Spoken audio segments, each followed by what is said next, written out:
Break के बाद रुक करेंगे मध्य प्रदेश और छत्तीसगढ़ बुलेटिन की ओर, जिसमें बात करेंगे बलरामपुर की, जहां मेडिकल दुकान में इलाज के दौरान एक महिला की मौत हो गई। आगे बात होगी ग्वालियर की, जहां मकान बनाने को लेकर देर रात दो पड़ोसियों में विवाद हुआ। आगे बात करेंगे सोनकच्छ की, जहां ब्लॉक के पीएचसी पीपल रावा स्थित विभिन्न स्वास्थ्य केंद्रों का औचक निरीक्षण किया गया। आइए देखते हैं ये रिपोर्ट। मामला बलरामपुर जिले के शंकरगढ़ थाना क्षेत्र का है, जहां मेडिकल दुकान में इलाज के दौरान एक महिला की मौत हो गई।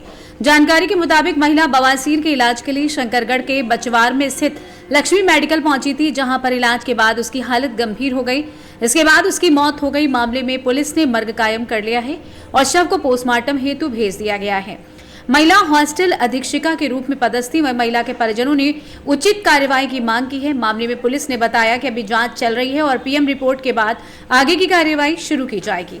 आइए जानते हैं इस विषय में मृतका के पति का एवं सब इंस्पेक्टर गजपति मिर्रे का क्या कुछ कहना था। मेरा धर्मपत्नी थी और मामला यह था कि उसको बवासीर का प्रॉब्लम हुआ, तो आयुर्वेदिक दवाई वो 4 दिन तक खाई।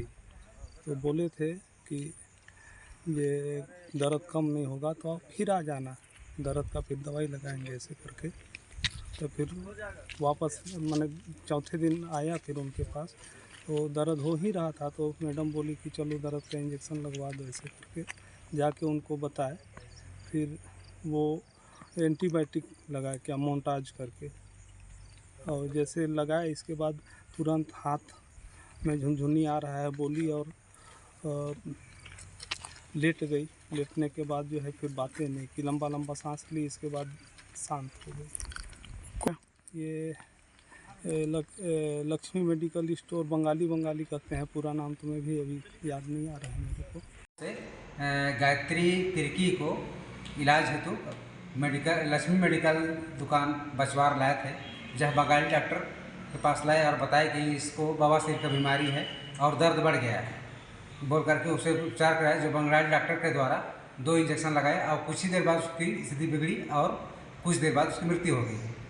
रिपोर्ट पर मर्ग कायम कर जांच में लिया गया है। जैसे भी जांच रिपोर्ट आती है पीएम रिपोर्ट, उसके विरुद्ध वैधानिक कार्रवाई की जाएगी। बलरामपुर से सी न्यूज संवाददाता मुकेश सिंह की रिपोर्ट। ग्वालियर शहर के किला गेट थाना क्षेत्र अंतर्गत मकान बनाने को लेकर देर रात 2 पड़ोसियों में विवाद हो गया। विवाद के दौरान पड़ोस में रहने वाली महिलाएं पत्थर फेंकते हुए दिखाई दी। घटना का वीडियो सीसीटीवी कैमरे में कैद हो गया। घटना की जानकारी लगते ही मौके पर पुलिस पहुंची। वहीं मामले में पुलिस ने महिला का मेडिकल कराकर मामूली धाराओं में एनसीआर दर्ज करवा लिया है। पीड़ित महिला का आरोप है कि मैं अपने खुले प्लॉट पर मकान बनवा रही हूं। पड़ोस में रहने वाले कुछ लोगों द्वारा पिछले कई महीनों से मकान बनाने को लेकर रोका जा रहा है। इस मामले में शिकायत किला गेट थाना पुलिस अधीक्षक कार्यालय में भी शिकायत दर्ज करवा चुके हैं, पर अभी तक कोई कार्रवाई नहीं हुई। अभी भी उन लोगों से जान का खतरा मुझे और मेरे पति को बना हुआ है। मेरे प्लॉट पर अवैध रूप से कब्जा करने की कोशिश उन लोगों के द्वारा की जा रही है और आज भी इतनी बड़ी पत्थरबाजी की घटना होने के बाद पुलिस ने एफआईआर दर्ज नहीं की। आइए जानते हैं इस विषय में फरियादी पक्ष का एवं एडिशनल एसपी ग्वालियर निरंजन शर्मा का क्या कुछ कहना था। क्या नाम आपका? ज्योति बाथम। क्या पूरा मामला रहा है आपके साथ में, भी क्या घटना घटी है? मेरे सास का पुराना मकान था, काफ़ी 55 साल पुराना, तो मैं उसको दोबारा से तोड़ के बनवा रही हूँ, उस पर न्यू कंस्ट्रक्शन करवा रही थी। तो बगल वाले पड़ोसी परिवार संगीता परिहार, रवि परिहार, अनिल परिहार और वीरेंद्र परिहार, ये लोग विवाद कर रहे हैं। इन्होंने अवैध अतिक्रमण कर लिया, अपना ठेला रख लिया है, वहाँ पे बैठ के शराब पिलाई जाती है, गुटखा वगैरह इसका, और मेरे प्लॉट पे रख लिया, हटा नहीं रहे उसको बिल्कुल भी।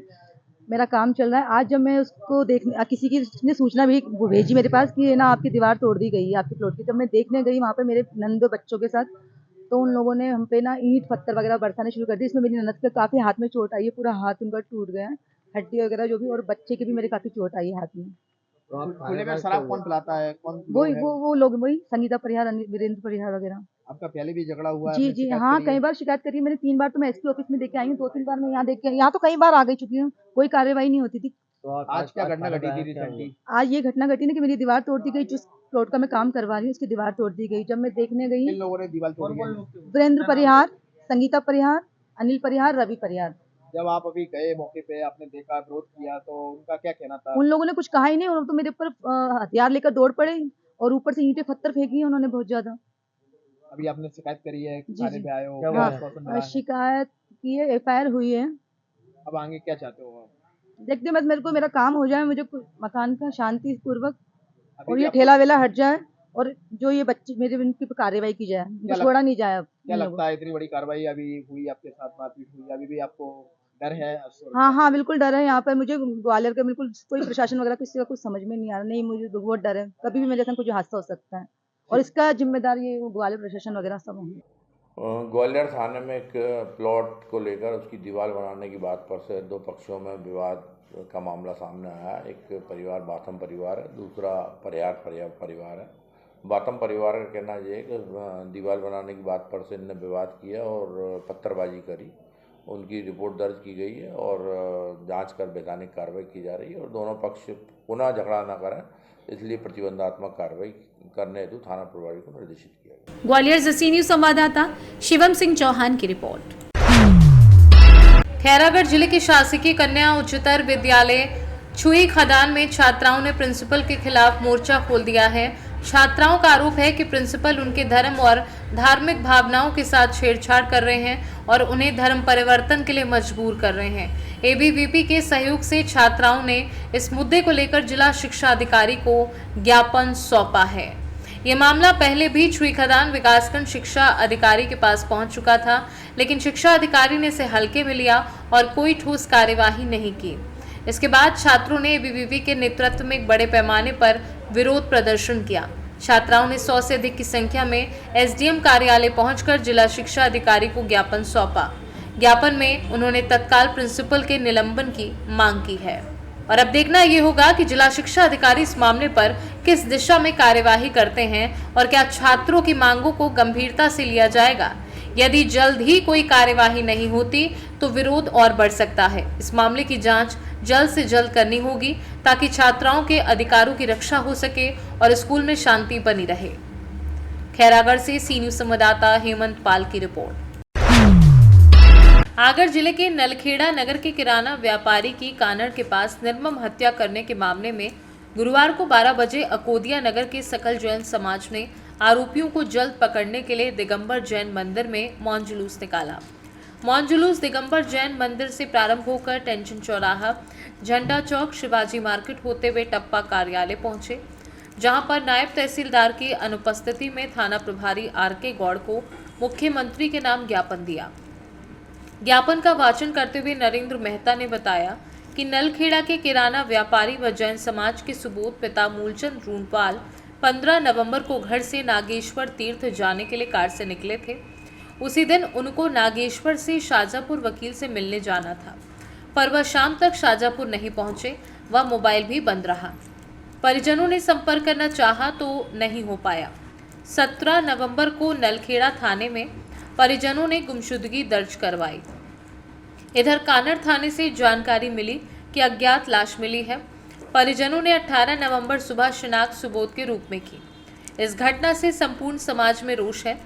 ज्ञापन में व्यापारी की हत्या में शामिल आरोपियों को अतिशीघ्र पकड़कर सख्त कार्यवाही की जाए, नहीं तो सकल जैन समाज द्वारा चरणबद्ध आंदोलन किया जाएगा, जिसकी संपूर्ण जवाबदारी शासन व प्रशासन की होगी।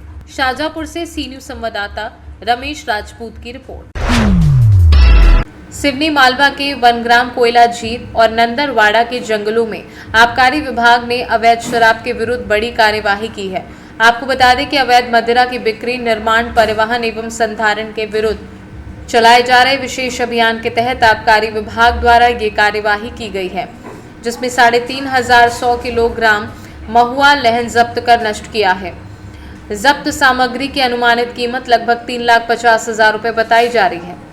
बीते रोज नर्मदापुरम जिले के प्रभारी मंत्री राकेश सिंह द्वारा की गई पत्रकारों के साथ एक पत्रकार वार्ता के दौरान नर्मदापुरम के वरिष्ठ पत्रकार राजीव अग्रवाल ने प्रभारी मंत्री के सामने शहर में अवैध शराब की बिक्री का मुद्दा मंत्री जी के सामने रखा था, जिस पर मंत्री जी ने संबंधित विभाग को कार्यवाही करने के निर्देश दिए हैं। आज गांव-गांव में हर ब्रांड की शराब बेची जा रही है। ग्रामीण क्षेत्रों में आसानी से मिलने वाली शराब दुकानों पर कार्यवाही नहीं करना लोगों के जहन में ये भी यक्ष प्रश्न बनता जा रहा है। माननीय मंत्री जी, एक गंभीर विषय पे आपसे चर्चा करना चाहता हूँ, क्योंकि प्रथम बार आपसे मुलाकात हो रही, आगमन हुआ है, लेकिन स्थानीय स्तर पर चूंकि हमारा नर्मदापुरम धार्मिक नगरी भी है, जिला प्रशासन माननीय कलेक्टर महोदय तो बेहतर कार्य करेंगे, लेकिन आबकारी विभाग पर एक सवाल है कि धार्मिक नगरी पर माननीय पूर्व मुख्यमंत्री जी, वर्तमान मुख्यमंत्री जी, धार्मिक नगरी होने के कारण यहाँ पर शराब के विक्रय पर प्रतिबंध लगाया हुआ है। उसके बावजूद कुछ रसूखदारों के माध्यम से अवैध शराब कंटिन्यू यहाँ पर आ रही है और कार्रवाई नहीं हो रही, जिससे एक्सीडेंट और लड़ाई झगड़े और हत्या जैसी घटनाएं घट रही हैं। माननीय हमारे विधायक जी, सांसद जी, जनप्रतिनिधियों ने भी इस संबंध में पत्र लिखा हुआ है। आश्चर्य की बात यह है करोड़ों रुपए की अब तक शराब जब्त हुई है, लेकिन वो शराब कहाँ से आ रही है, किस ठेकेदार की है, किस फैक्ट्री की या किस दुकानदार की, आज तक इसका खुलासा नहीं हुआ है और अपराध भी उसके कारण बढ़ रहे हैं। इस पर थोड़ा सा वो आज इस पर चर्चा विस्तृत हुई है, सभी इसको लेकर गंभीर हैं और उस पर विस्तृत रूप से चर्चा करने के बाद ये निर्देश दिए गए हैं कि ये अवैध शराब और अवैध परिवहन शराब का ये दोनों ही रुकना चाहिए। सरकार इसको लेकर गंभीर है, ये स्पष्टता के साथ सभी के बीच में आज बता रही है। सिवनी मालवा से सी न्यूज संवाददाता संतोष सिंह चंदेल की रिपोर्ट। सोनकक्ष पिपलरावा मुख्य चिकित्सा एवं स्वास्थ्य अधिकारी डॉक्टर सरोजनी जेम्स बैक ने बताया कि गुरुवार को सोनकक्ष ब्लॉक के प्राथमिक स्वास्थ्य केंद्र पिपलरावा का आकस्मिक निरीक्षण के दौरान संस्था में lab, cold chain point, medical store, labour room, OPD का निरीक्षण किया गया। मेडिकल ऑफिसर को संस्था में शासन की योजनाओं की जानकारी, लैब जांच सूची, चिकित्सक staff, name plate, OPD time, प्रसूताओं को दी जाने वाली डाइट मेन्यू को डिस्प्ले करने के निर्देश दिए। संस्था में मरीजों को स्वच्छ पानी मिले, आरओ को ठीक करवाने और संस्था में साफ सफाई व्यवस्था दुरुस्त करने प्रभारी चिकित्सक को आवश्यक निर्देश दिए। सभी स्टाफ को सख्त निर्देश दिए गए कि सभी अस्पताल में ड्यूटी टाइम पर आएं। डिलीवरी पॉइंट में जब तक ड्यूटी स्थल ना छोड़ें तब तक अगला रिलीवर ना आ जाए। संस्था में भर्ती गर्भवती और प्रसूताओं से चर्चा की, मिली सेवाओं की जानकारी ली। आइए जानते इस विषय में CMHO doctor Sarojini James Beck का और क्या कुछ कहना था।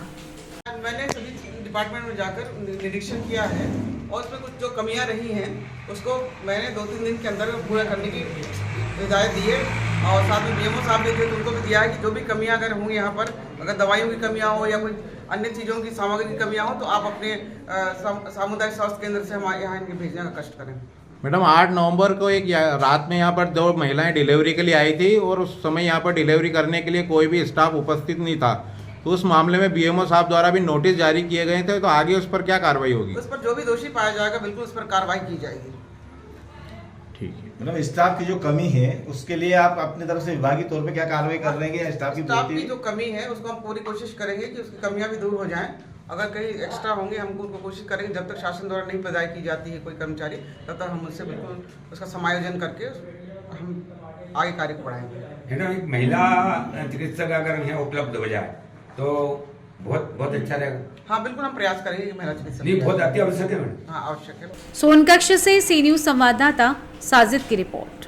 फिलहाल के लिए मध्य प्रदेश और छत्तीसगढ़ बुलेटिन में बस इतना ही। देश दुनिया की बाकी खबरों को जानने के लिए आप देखते रहिए सी न्यूज भारत।